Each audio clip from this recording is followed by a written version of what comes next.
Hello there. Greetings, everybody. Welcome to the Prog Monster. My name is Murph. I am the host of this show, a show dedicated to progressive rock and other forms of rock music.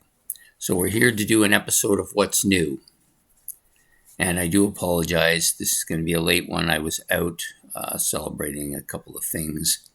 And, of course, I have lots to do today. I haven't stopped since 6 this morning. Just so many things to do.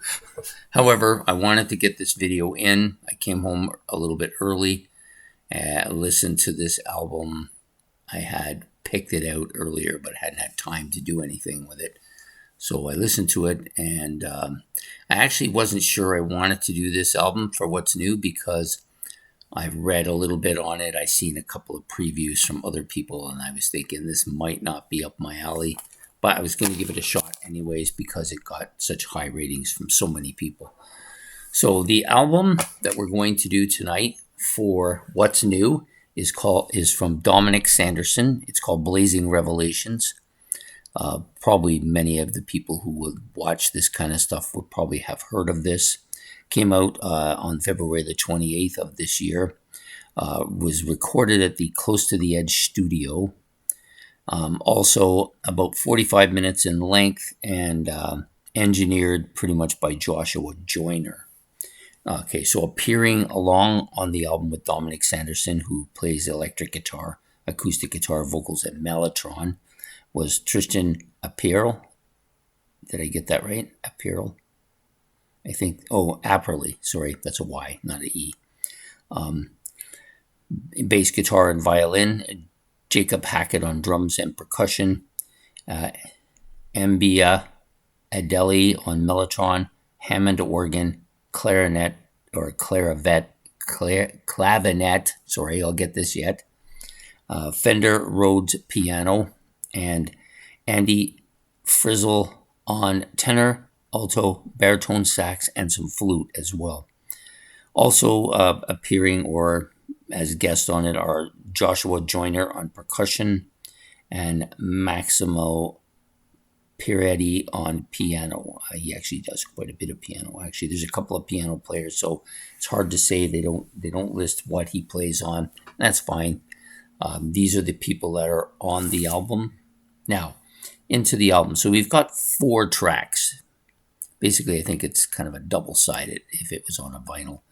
So you've got 2 tracks on one side and then 2 tracks on the other side. The first track, which is called From the Weeping Cradle. This is a good, instrumentally, this is a fantastic tune. Lots of stuff going on here. Lots of interwoven intricacies. Lots of instrumental configurations of different instruments all blending together, creating this awesome sound here that's here. The only thing I don't like about it, and this was the thing that concerned me when I was deciding on whether to do this album, is that there's a very kind of Peter Hamill-like sound to this guy's voice on the song. At the beginning, I was hoping that all the songs weren't like that he wasn't going to take on that aspect of Vander, which is the main reason why I don't listen to the band. It's there's 2 things about music I have a problem with. The first one is I don't like all instrumentals, but I would prefer them over all instrumentals with Peter Hamill. I'm sorry if that bothers some people. I'm sorry about that, but that's the way it is. Anyways, there's a little bit of that here.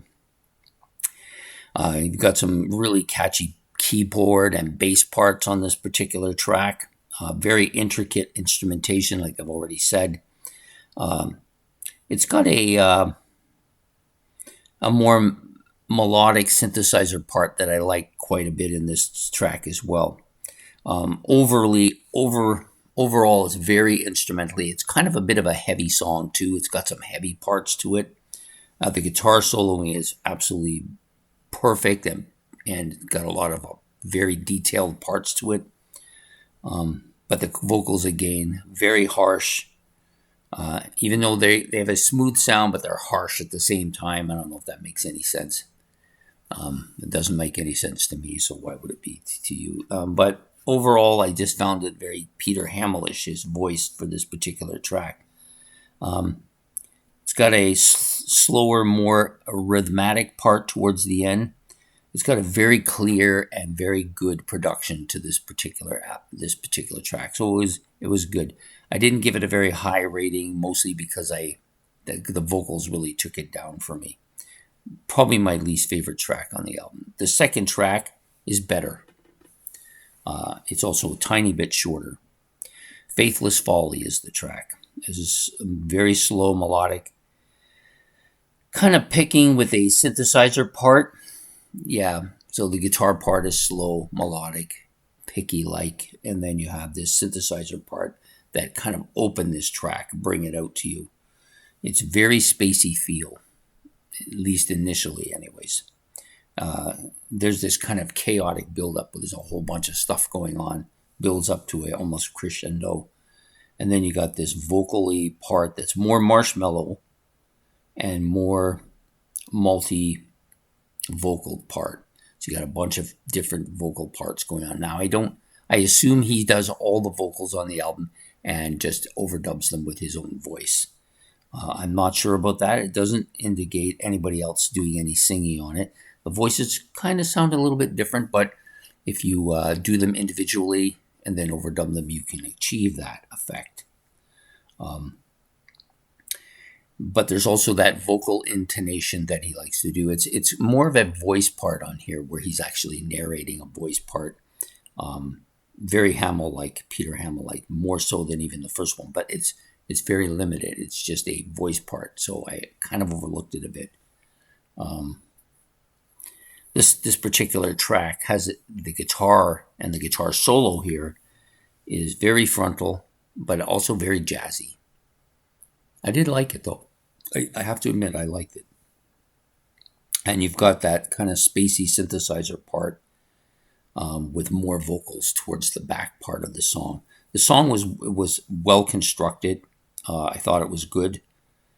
I did like it better than the opening track.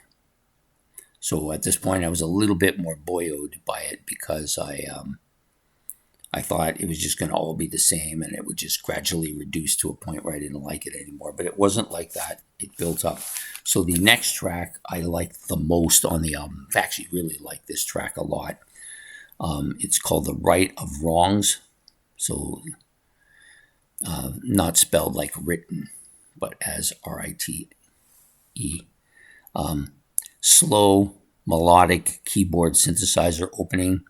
So he's building it with a more mellow opening here. The flute added to that, and then the acoustic guitar also came in, adding more of a kind of almost a the word pastoral sound came to mind when I was listening to this part. The vocals were very high end crescendo type, marshmallowy, fairy-like vocals if you prefer.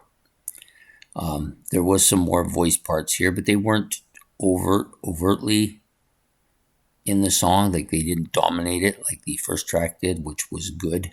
And the problem with the first track is there was a lot of singing as opposed to just voices. I did like the twin vocal harmonies that he did partway through the song. You get these like almost two guys doing the same thing. It was quite good, actually. Then you have this very strong violin part that was put together with a kind of caravan-like sound to it, which I enjoyed a lot here. The flute and a kind of folky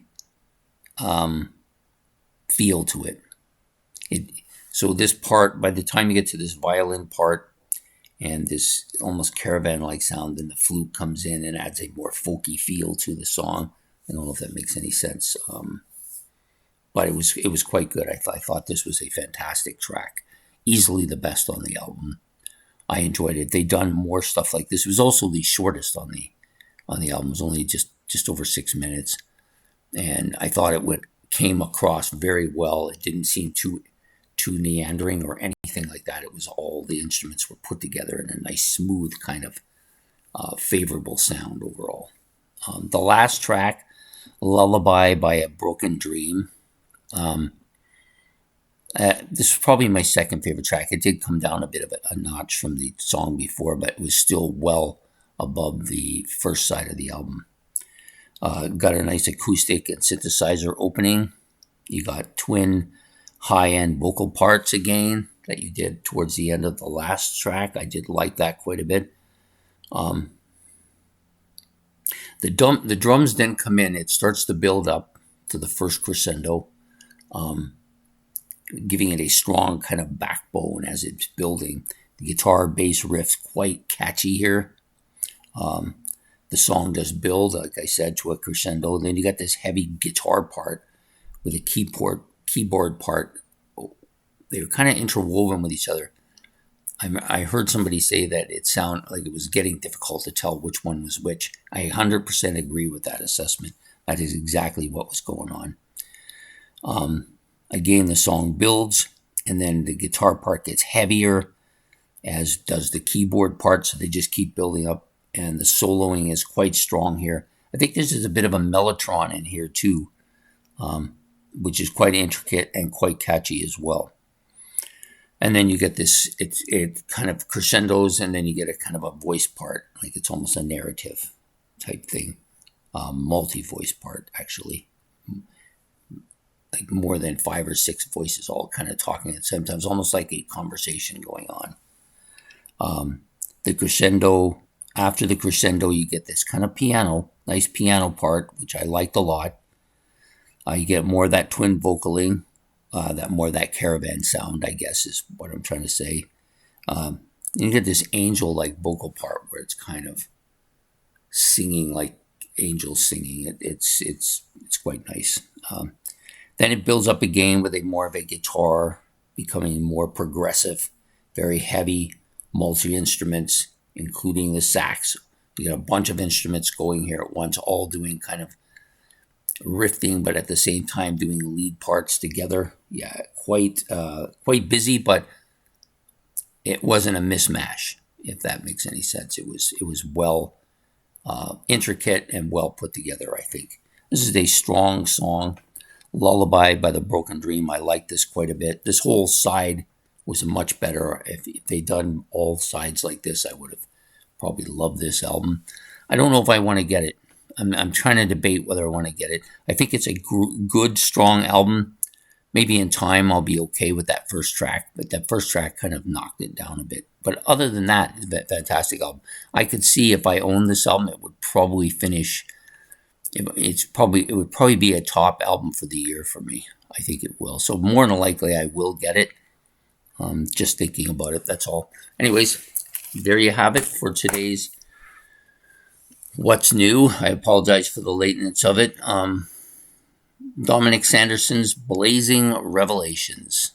You can get this either as a download, or you can get this as a CD, and I believe he actually has a vinyl version of it as well. But I didn't go that far into the checking. But I once I get to the CD, I don't care what happens beyond that normally. So, anyways, you can get the CD, order it through him. Gets it for about $7. I think it comes out to like 11 something or 12 something.